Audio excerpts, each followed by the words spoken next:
Savy d'une option Tinao à Blue Line TV Blue Line TV safidy tsara indrindra manolotra anao ny vaovao. Blue Line TV safidy tsara indrindra. La couche molle fixe est beaucoup plus absorbante que les autres couches connues. Les couche molle fixe manolotra anao ny fampalalam-baovao. La 4G Batelma vous présente ny vaovao. Raha tianao hanaraka fivoaran'ny teknôlôjia hatrany ao an-tokantranonao ka mitady ny lafatra sy ny mora dia tongava mitsidika ny magasin Vista ampitany Saint-Georges tsara lalàna. Magasin Vista manolotra anao ny fampalalam-baovao.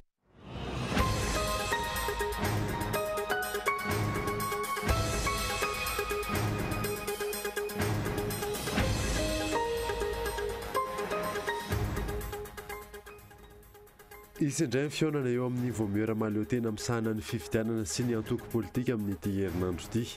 Fionana hafa izay andrasana mialohan'ny irosony parlementaire amin'ny fivoriana tsy ara-potoana voalohany amin'ity taona ity. Olon-tsotra iray sy mpitandro filaminana iray no naratra vokatry ny torabaty nataon'ireo mpianatra teny Ankatso androany. Antony nanao fihetsiketsehana fitakiana vatsim-pianarana izay mbola tsy voaloha izy ireo. Tsy maintsy voaka amin'ity herinandro ity ny tetiandro hoy ny tompon'andraikitra. Ny tokona ary mangataka fialan'ny délégué ireo mpiasa eo amin'ny nivon'ny boriboritany faharoa androany. Tsy ekena intsony hoy izy ireo ny fiara-miasa amin'ny délégué izay voalaza fa manao fahadisoana maro. Tsy marina ary fanasoketany izany ho kosa ny délégué raha nanontaniana. 750 kilometatra miala ny Tomasina no misy an'ilay rivo-doza Bergita. Ankehitriny raha ny fanazavan'ny mpamantatra ny toetry ny andro. Raha ny vinavina tsy hisy fiantraikany eto Madagasikara ity rivo-doza ity. Marisaka iraisam-pirenena tsy tokony hiditra amin'ny fanelana lalana izay mampifanolana ny firenena palestiniana sy israeliana ny firenena amerikana raha ny voalazany Mahmoud Abbas. Tranga izay niseho manoloana ny fandanian'ny filoha Trump ny raharaha Jerosalema. Nadidinindreo arahanao afaka fotoana foy.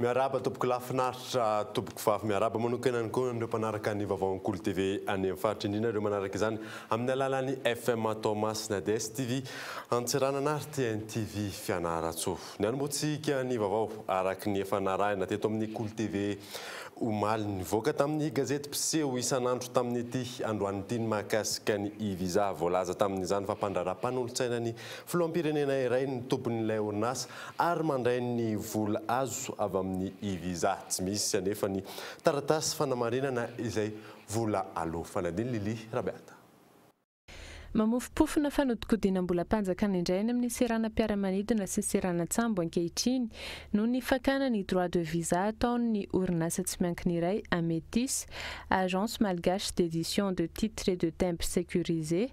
Ny didim-panjakana laharana 724 tsipika 220 nivoaka ny 7 novambra 724 no nanome alalana ny amin'ny fanaovana e-visa omena tantany orinasa tsy miankina araka ny vaovao nentina teto amin'ny fahitalavitra. Tsy nisy anefa ny tolobatra natao taorian'io saingy azon'ilay orinasa Ametis avy hatrany ny asa. Ankoatra ny tsy fisiany ny tolobatra natao tamin'ny fanomezana io asa io ny tsy miankina, tsy mazava ihany koa ny sarany alaina na ny montant noho ny tsy fisiany taratasy fanamarinana ny vola aloha. Miopapana nefa ny sarany alain'io orinasa tsy miankina io raha ny fantatra. Araka nefa nivoaka tamin'ny gazety boky iray, raha valoalina ariary no nalaina tamin'ny vahiny iray, mivahiny iray volana eto. 5,000 sy R1 sy R2 no alain'io orinasa io. Raha R2 no nalaina amin'ny mpivahiny mihoatra ny iray volana ary latsaky ny 2 volana. 5,000 sy R3 sy R2 no alain'ny Ametis. Ho an'ny mpivahiny 2 volana hatramin'ny 3 volana, raha 4 sy R2 no nalaina, mahatratra 5,000 sy R7 sy R2 no alain'ny orinasa io. Ny code des impôts no nametraka ireo sarany tokony alain'ireo saingy nampitomboana tahaka ny sarany fanamboarana passeport ihany koa. Tranga vonseau ny herinandro teo ohatra ny fakana droit de visa tamin'ny vahiny tsy maintsy nijanona teto Madagasikara noho ny olana teo amin'ny kompania Air Madagascar na dia nijanona ora vitsy ihany aza tsy nihoatra ny iray andro izay tsy tokony andoavana vola raha ny code des impôts no ampiarina. Mampametra-panontaniana ihany koa amin'ity raharaha ity ny hoe azo ny fanjakana atao ve ny manome io sampan-draharaha io ho tantaniny tsy miankina noho izany ankina ny fiandrianam-pirenena. Raha toa ka mpiasa-panjakana tendren'ny fanjakana tahaka ireo mpiasa-panjakana ambony rehetra no tompona andraikitra amin'io. Misy ve ny lalàna manome io fahefana io? Azo antoka ve ny firotsahana ireo teti-bola ireo any amin'ny kitapom-bola-panjakana? Aiza ny andraikitra raisiny eo anivon'ny etra sy ny tahirim-bola-panjakana manoloana ny raharaha tahaka izao. Andrasana ny fihetsiky ny filan-kevim-panjakana sy ny Cour des comptes amin'ity raharaha ity. Isindray ny fionana eo amin'ny vomiera maleo tena misahana ny fifidianana sy ny antoko politika amin'ity herinandro ity fionana hafa izay andrasana mialohan'ny iroson'ny parlementaire amin'ny fivoriana tsy ara-potoana voalohany amin'ity taona ity Andrarson. Folondro teoria ny fiampiarabanana saramanitra teny amin'ny lampany avoloa izay nanambaran'ireo rehetra ny kabary fa mainka amin'ny fandinihan'ny antenimera ireo volavolan-dalàna efa fifidianana firom-pirenena amin'ny taona 2024 ity dia mbola tsy niantso ireo solombavam-boaka hivory tsy ara-potoana andiniky ireo volavolan-dalàna ireo ny gouvernemanta. Ny nanatra ny mpanao gazety tamin'ity andro ity aza dia ny mialaka avy amin'ny CENI mampafantatra ny mpanao gazety fa isindray fiaonana eo amin'ity voamera maleo tena misahana amin'ny fifidianana ity sy ireo antoko politika sy mpanao politika mandritry ny 3 andro. Ny toerana fampidiniana ihany koa dia eny amin'ny trano ministeran'ny serasera sy ny fifandraisana amin'ny androm-panjakana. Fa ngaha moa tsy efa vita ny commission consultative izay nahitana ny solotenana antoko politika sy ny fiarahamonim-pirenena ny asany tamin'ny famolavolana sy ny fanolorana sosikevitra ho amin'ny fanatsarana ny lalàna efeny fifidianana. Tsy ny votoatana volavolan-dalàna efeny fifidianana ve sisa nandrasan'ireo mpanao politika sy ny fiarahamonim-pirenena ary ny vahoaka malagasy raha mifanaraka amin'ny etaeta sy sosikevitra izay natolotra ilay commission consultative. Ary ny hoe nahoana no atao any amin'ny trano ministeran'ny serasera sy ny fifandraisana amin'ny androm-panjakana ny fifampidiniana. Aiza ho aiza amin'izany ny fahaleovantenan'ny CENI manoloana izany. Very asina ny antenimera izay sehatra tokony isian'ny adi-hevitra demokratika amin'ny fandaniana lalàna toy izao noho ny tsy fisian'ny adi-hevitra mazava eny amin'ny antenimera-pirenena amin'ny fandaniana ny lalàna. Raha tsy resaka ny nanjon'ny mpanao gazety tamin'ilay code de la communication médiatisée. Teo ihany koa ny fandaniana anatora iray ny LFI 2018 raha tsy tanisy afa-tsy ireo fotsiny ihany sika. Sa kosa miovaova arak'izay tiavany azy ny zava-mamaika sy amehana amin'ity fitondrana ity hoy ireo mpanara-baovao. Olon-tsotra iray sy mpitandro filaminana iray no naratra vokatry ny torabato nataon'ireo mpianatra teny Akatso androany. Antony nanao hetsika fitakiana ny vatsim-pianarana izay mbola tsy voaloha izy ireo. Tsy maintsy hivoaka amin'ity herinandro ity ny tety andro hoy ny tompon'andraikitra Kaitan Andriatsilavo. Tamin'ny 7 ora maraina no nanomboka ny fifampitaomana tety Ankatso. Taorian'izay nidina teto amin'ny faran'ny bisy izy ireo ary raikitra ny fifampiatsiana sy ny torabato. Nandefa bomba mandatsa-dranomaso ny mpitandro filaminana.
Nisy lehilahy iray mpivarotra eo amin'ny manodidina, niezaka ny teny azy ireo saingy voatoraka ary vaky ny lohany. Aheriko zay hoe Ny varitra tsisy idira varitra kosa angamany le zavatra atao ery. Raha migrevy izy dira varitra reo no akana ny vola. Mpitandro filaminana iray ihany koa ny voan'ny vato taorian'izay.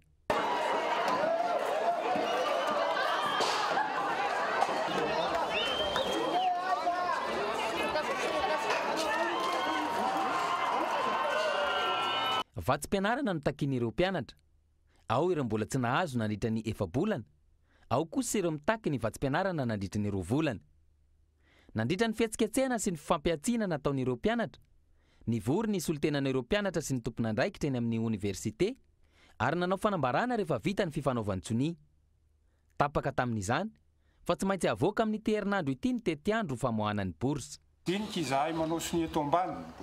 Andriamatoa filohan'ny Université Antananarivo, Ramanuel Lapanja, Andriamatoa sy Ramatoa Isany, Sojaben'ny faculté sy Talen'ny sekoly fampianarana ambaratonga ambony.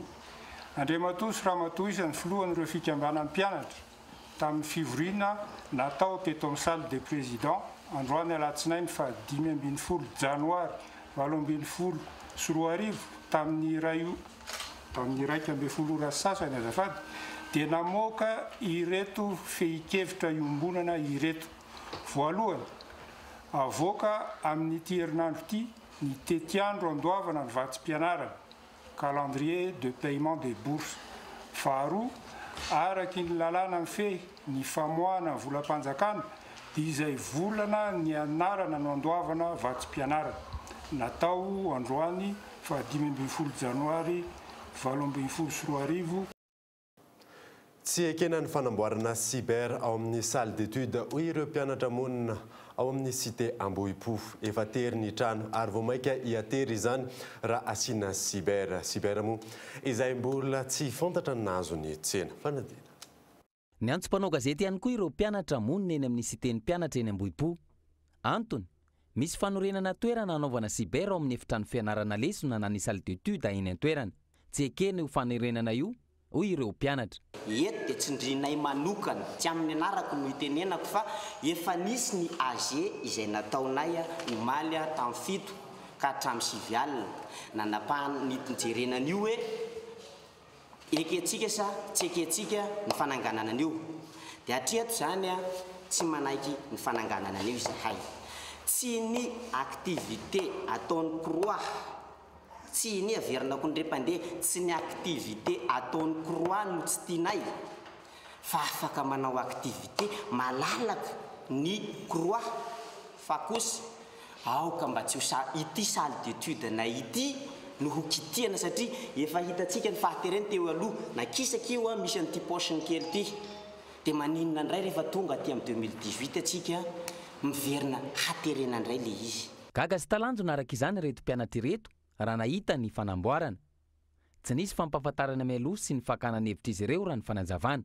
Za manokana aloha zany dia tsy mahafantatra nefa za dia président bloc za tsy mahafantatra noho izany amiko manokana tsy fantatro na nisy hoe fangalana hevitra fa raha ohatra nisy zany dia naninona izahay président bloc tokony hoe sorona aby zany président bloc izay tsy niconsultena satria tsy hitako izay ilana azy. Raha nareo manokana atsona ve nareo dia nareo concerné amina zavatra iray dia tsy informena dia mba manahoana ny eritreritra nareo fanontaniana mipetraka zay. Tsy mbola nahazoana fanazavana momba ity fanamboarana tseken'ny mpianatra ity ny tompon'andraikitry ny croix. Mbola mipetraka araka izany ny fanontaniana ho an'izay nahazo ny tsena. Ny tokona ary nangataka ny fialan'ny délégué ireo mpiasa amin'ny boriboritany faharoa androany. Tsy ekena intsony hoy izy ireo amin'ny fiara-miasa amin'ny délégué izay voalaza fa manao fahadisoana maro. Tsy mariny izany hoy kosa ny délégué raha nanontaniana. Fanadiny Gaëtan Andriatsilavo. Samy tsy nisy nanapo ireo mila raharaha eto amin'ny boriboritany faharoa. Tonga maraina izy ireo nanantena Ibrao Sokatra saingy sora-baventy ary trano mihidy no hita. Mbola tsy nahalala momba ny ty mihitsy ako taty zao tamin'ny zoma dia nasaonjareo miverina ny alatsinainy manao nyty fa tsy azoma zao anefa tonga eto ty dia mihidy izy. Miandriandro sao dia misy sansa kely hoe mba voainy tampoka eo rehefa vita izay fivoriana eo dia satria ilay fotoana efa sarobidy nefa ny lany fotoana fotsiny dia mba miandriandro kely aloha e. Mitokona ny mpiasa ary mangataka ny fialan'ny délégué izy ireo. antony maro raha ny fanazavana ny mahatonga azy ireo itokona tahaka izao. Ohatra amin'izany ny hoe fitantanana tsy mazava, fanomezan-dalana anorina tsy ara-dalàna, mariazy ivelan'ny faritra iadidiana hatramin'ny fikasihan-tanana ny mpiasa. Ny zavatra antaraina amin'ny mpiasa voalohany indrindra ny fomba fitondrany monsieur le délégué ny mpiasan'ny 2e arrondissement. Eo le fandroana lava hoe horoana ny mpiasa faharoan'izay fa tonga tany amin'ny fikasihan-tanana le fomba fifampitondrana. Zay ny voalohany. Ny faharoa ihany koa be dia be loatra ny zavatra tsy manara-dalàna ataon'ny délégué ny 2e arrondissement. Ohatra ny mariazy atao ivelana Antananarivo, ivelana boriboritany, izay tsy misy ordonnance. Raha ny lalàna manko ny mariazy ataony ivelana dia tokony mahazo ordonnance avy amin'ny fitsarana kanefa ny délégué boriboritany tsy manao an'izay. Ny fahatelo ny commune Antananarivo ohatra fantatrareo fa mitaraina foana hoe tsy manam-bola nefa petraka ihany ny vola tokony hiditra zany tsy ampidiriny ato satria raha tsy andraiky ny manao permis de construire dia be ny trano meny alalana ijorojoro fatany eto amin'ny 2e arrondissement. Tsy marina ary fanasoketana avokoa ireo rehetra ireo hoe ny délégué ao amin'ny boriboritany faharoa raha nanontaniana ny heviny. Fifampiresahana sy fitadiavana vahaolana ny tokony atao izy ary tsy tokony akatona ny birao. Gaga ihany amin'izany tsy haiko hoe zavy tsy mifampiresaka sa zareo nefa nanomana ny taratasy meloa. Ary raha mikasika ny zavatra voalaza amin'izany fitakiana fialako zany dia lazaiko eto fa hoe tsy mitombony zany ary fanalambaraka sy fanosoram-potaka. Araka ny fampiresahana teto moa zany dia mbola andeha ny fanadiadiana ny amin'izay fanasoketana rehetraizay hidiny ny fotony eny ny tompony andraikitra eto anivon'ny fitantanana ny tanàna Antananarivo. Anadiady ny famarinam-potsy zany taratasy zany izany fanasoketana sy fanaratsiana sy fanalambaraka ny mpitantana ny tanàna eny anivon'ny boriboritany faharoa. Efa nisy ny fifampiresahana tamin'ireo solotenan'ny mpiasa sy ny eo anivon'ny commune Antananarivo renivohitra. Ireo mpiasa nefa milaza fa tsy hanao afa-tsy service minimum raha mbola tsy voasolo ny délégué. Andrasana araka izany izay fivoarany toetra rasy ny fifandaminana eo amin'ny samy mpitantana ahafana mamaly ny filanimponina amin'ireo fikarakarana taratasy isan-karazany. Velaran-tany fambolena manodidina ny 7.7 sy 10 hektara ny mampifanolana fokon'olona narivony. Amin'ny olona iray milaza ho tompon'ny tany ao amin'ny commune Ambanivohitra Soavinandriana faritra Itasy. Marobe ny veriasy tarika savorivory teny an-toerana nanisy sabotsy teo fanadiny Albertin Ramialarivo. Ny taona 770 no lasa ny voanjo-mpanjanaka ity tany voaresaka ity ary nambolen'izy ireo bakolo sy voanjo. Nafindra n'ilay vahiny tamina Metisy indray io tany io ny taona 770 ary afaka namboly teny amin'ny sisitsisy ny mponina tany an-toerana. Ny taona 770 no nandray an-tanana ny fikarakarana ny tany ny mponina noho ny tsy fahavitany ilay teratany vahiny izany intsony. Nisy teratany vahiny iray indray voalaza fa tompony nividy io tany io tamin'ny vola 2 tapitrisa ariary taty aoriana. Izy io no manilika ny mponina eny an-toerana amin'ny fomba rehetra ka mampitarainy ireo mponina amin'izao fotoana izao. Dia efa hatramin'ny azazanay izay nivelona tamin'ity efa nivelomany ray aman-dreninay mandrak'izao mandrak'andro izao hatramin'ny taranaka faramandiminay mivelona teto.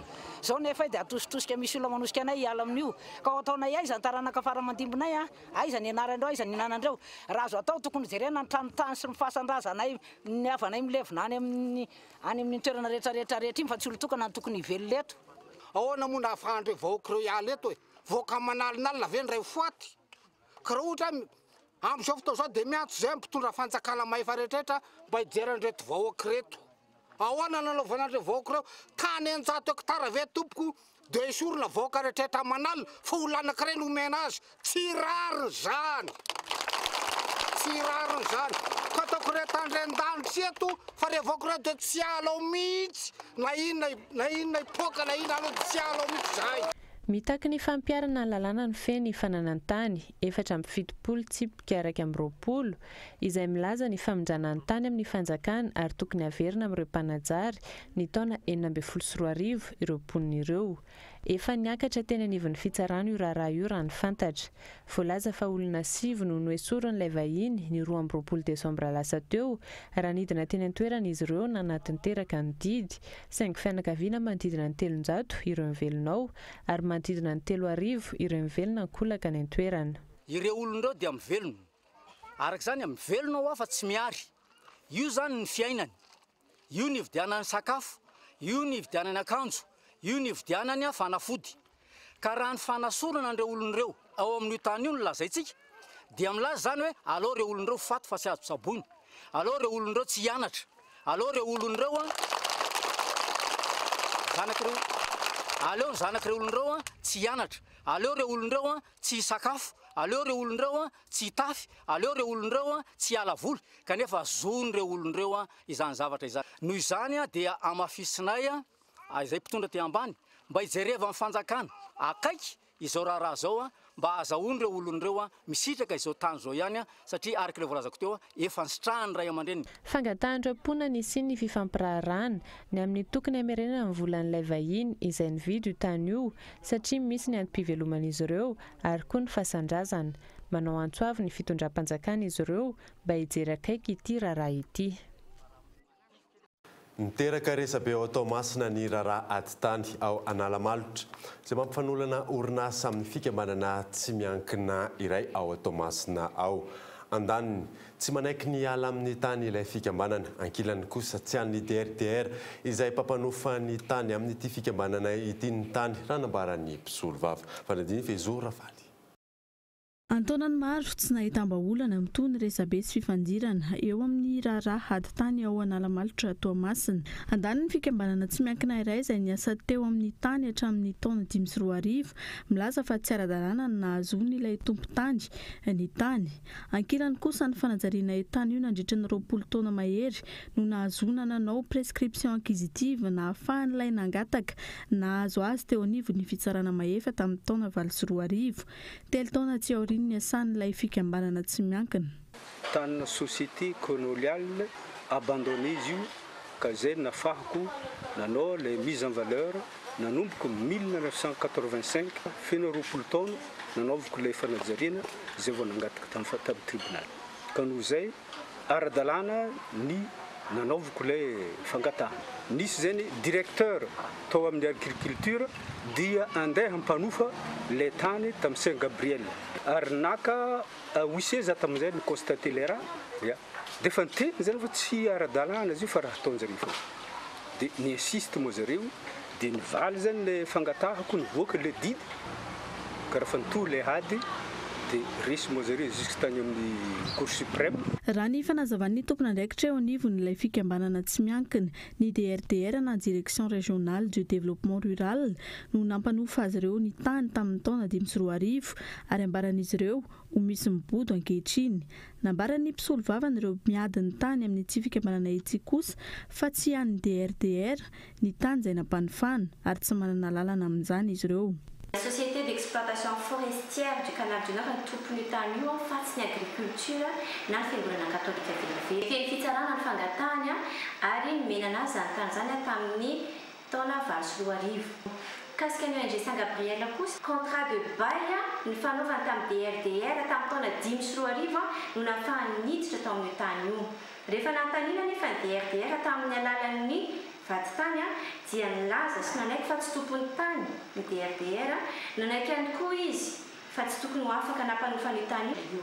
Rehefa épuisé zany voie de recours ny ONG Saint Gabriel dia nampidirina amin'izay ny anaran'ny fiangonana katolika izay nampanaoviny fanavaozana ilay contrat de bail efa lany daty. Raha tsy ivona nandritra ny resaka nataon'ilay fikambanana tsy miankina niaraka tamin'ny tompon'andraikitra eo anivon'ny fiangonana katolika tamin'ny mpanao gazety nilaza izy ireo fa tsy ara-dalàna ny nahazoan'ilay orinasa ny tany. Raha ny fanazavan'ny mpisolo vava hatrany anefa tsy mahafantatra ny zava-misy marina mikasika ity raharaha ady tany ity ny eo anivon'ny fiangonana katolika izay ataon'ilay fikambanana tsy miankina fitaovana. Ankoatra izay ahina isam-badika politika ity raharaha ity raha ny fanazavana hatrany. Fotoanan'ny dokavarotra indray isika izao aorinan'izay moa dia anarahantsika fa any amin'ny faritra Atsinanana manodidina ny 570 isanjaton'ireo mpanolana no ankizy sy zatovo avokoa. Eo ihany koa ny toetry ny andro izay tsy misy fiantraikany eto Madagasikara ilay rivo-doza Bergeta. Rehefa avy eo.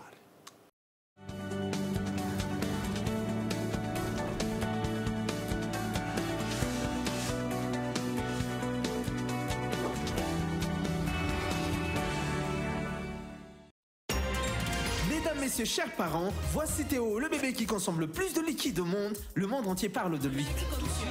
La vraie question est de savoir quelle couche peut absorber autant de liquide. Quelle couche Théo utilise-t-il?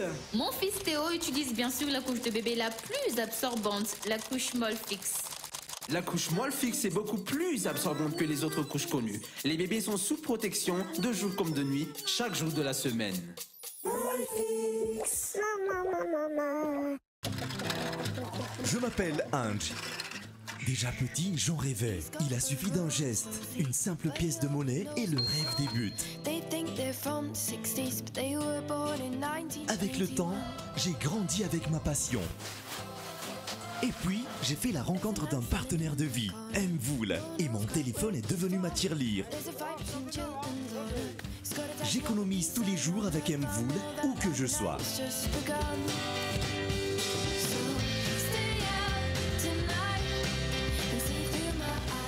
Avec Mvoul, je peux aussi avoir immédiatement une avance et mon rêve se réalise.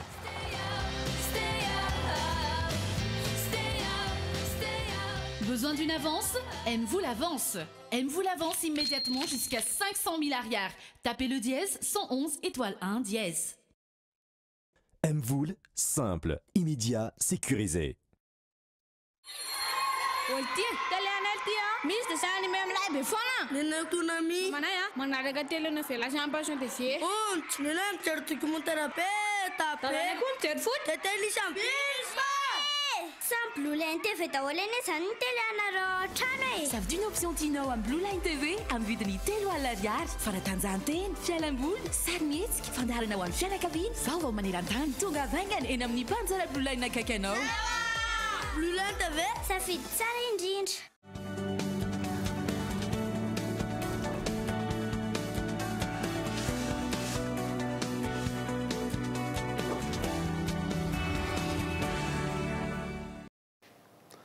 Ny anoisantsika ny vaovao azy any amin'ny faritra Atsinanana manodidina ny 5.7 isanjato amin'ireo mpanolana no ankizy sy zatovo avokoa raha ny antotanisa azo eo anivon'ny centre vonjy Toamasina. Aretina maro no ahina azon'ireo zaza niara-ny fanolanana raha ny fanazavana azo narindrarindranymana.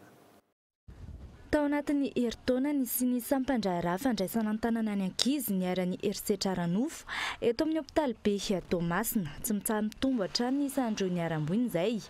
Efa tafiakatra hatramin'ny 5.20 ireo ankizy niara-ny herisetra Ranofo tamin'ny taona 17.4 raha manodidina ny 2.70 izany ny taona 4.4. Ny asan'ny dokotera mijery ara-batana mandefa an'ilay analizy mety manao échographie raha ohatra ka tsy mety ilaina zay zavatra zay dia mety misy examen spécialisé zany any amin'ny psychiatre na any amin'ny gynécologue.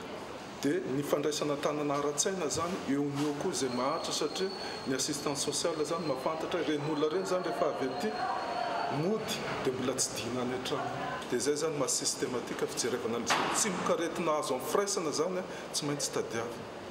Isan'ny jerevanao zao ny syphilis zany dia jerevanao ny VIH dia jerevanao ny hépatite B, hépatite C.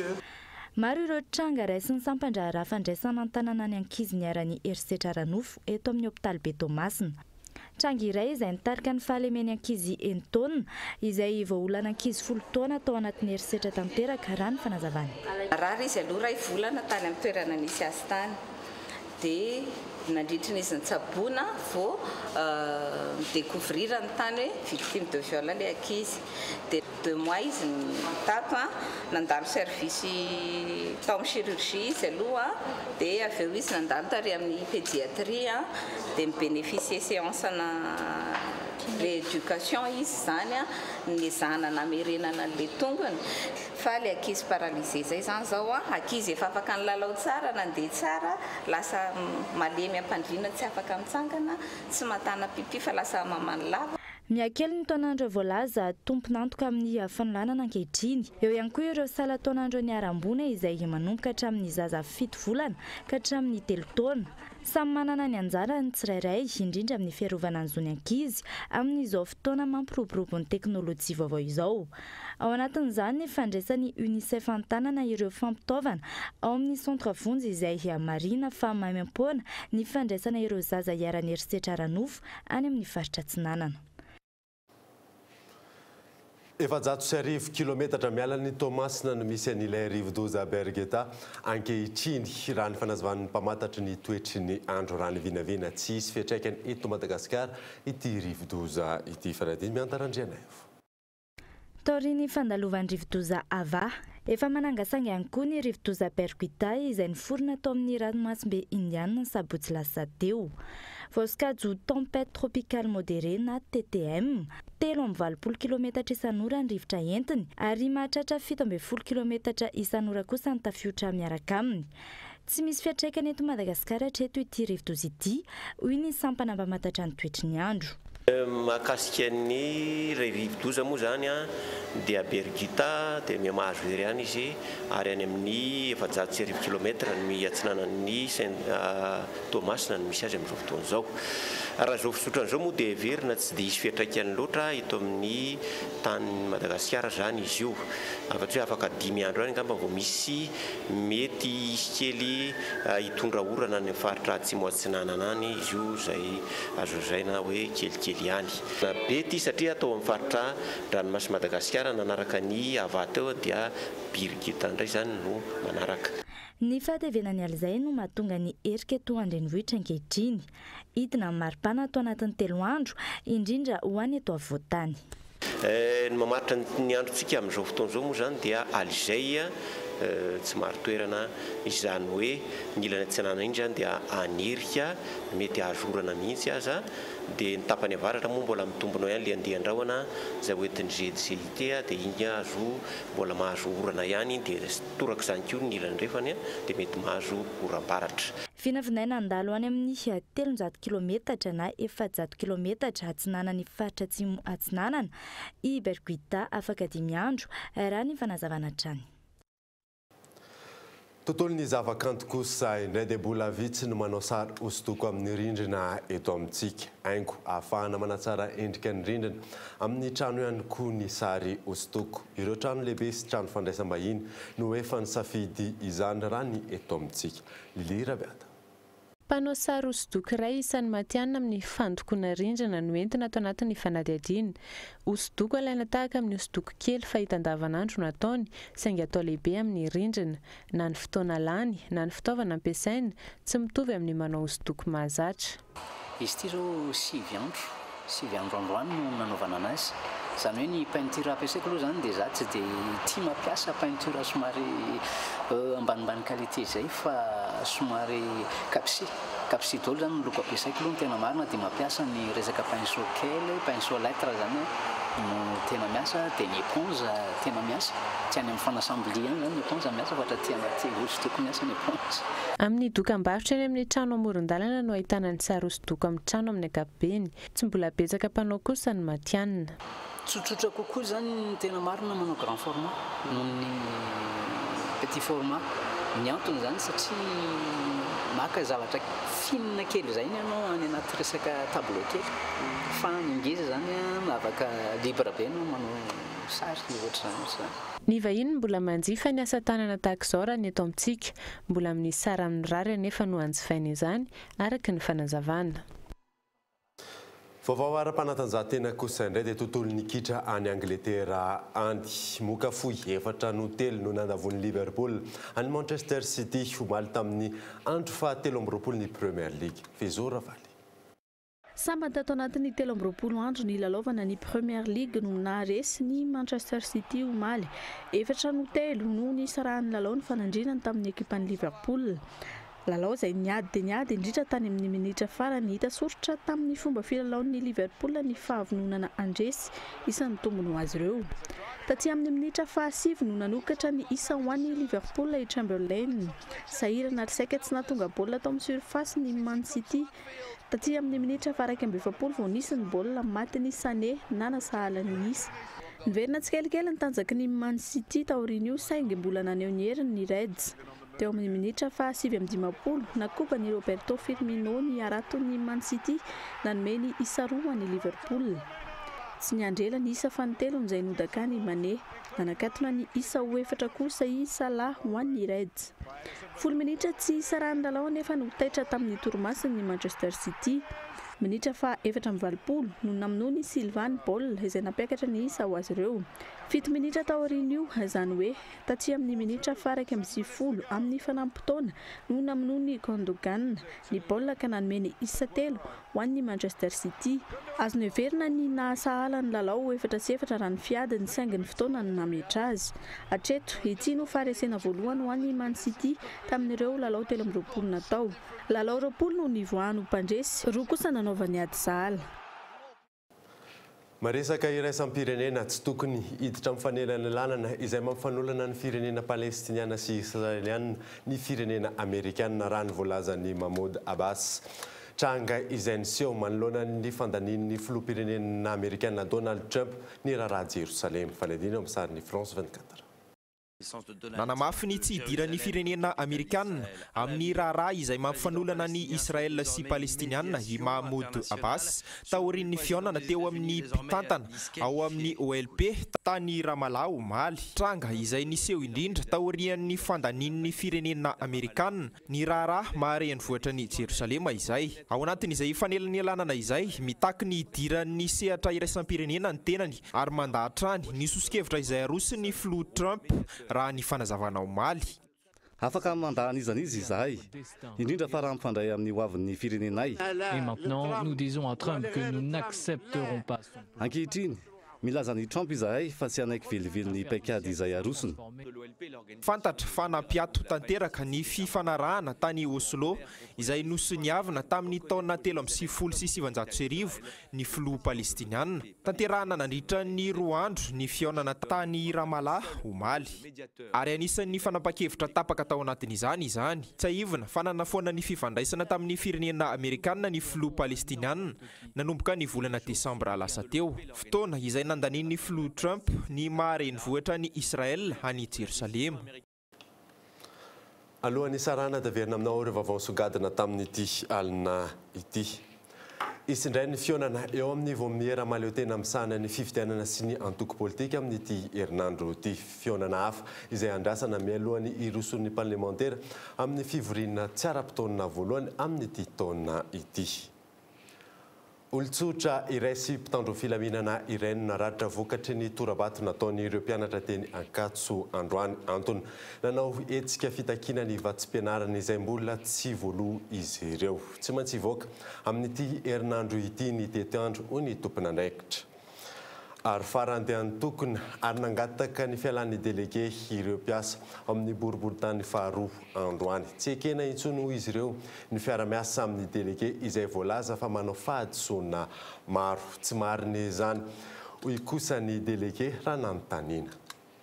Dia izay mamarina vaovao tamin'ity alina ity. Ankasitraninao nanaraka izany. Soava tsara atao tompoko.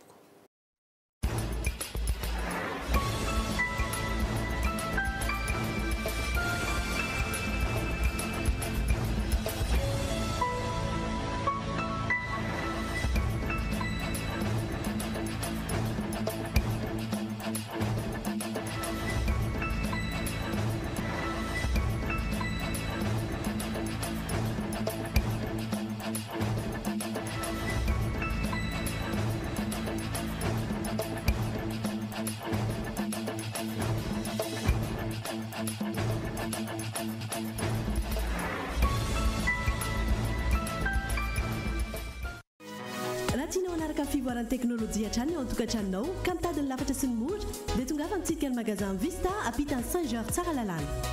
Narahinao teo ny vaovao niaraka tamin'ny magasin Vista. La 4G by Telma vous a présenté Ni vaovao. La couche molle fixe est beaucoup plus absorbante que les autres couches connues. Narahinao teo ny fampalalam-baovao niaraka tamin'ny couche molle fixe. Ça veut une option Tino en Blue Line TV en vue. Ni vaovao dia niarahanao tamin'ny Blue Line TV safidy tsara indrindra. Blue Line TV safidy tsara indrindra.